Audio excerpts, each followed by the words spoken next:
ဟိုပဲဟေးလေမြင်လားလေမြိုင်လုံးဝဟဲပြီးပဲဗျာကျွန်တော်လည်းခေါ်ပါအောင်ဗျာကျွန်တော်လက်ရှိမလေးရှားကိုရောက်နေရပါကျွန်တော်မြန်မာပြည်ကိုပြန်လိုက်ချင်လို့ပါ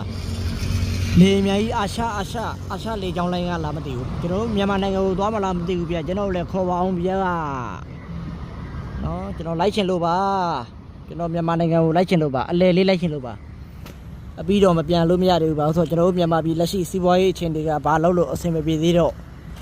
ကျွန်တော်အလဲလိုက်ချင်လို့ပါကျွန်တော်မြန်မာနိုင်ငံကြီးလည်းအများဆုံးငြိမ်းချမ်းပါစေမြန်မာပြည်သူပြည်သားအပေါင်းငြိမ်းချမ်းပါစေဘေးအနေနဲ့ကင်းပါစေ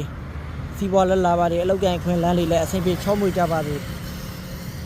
အားလုံးကိုဆုတောင်းပေးလျက်ပါဗျာ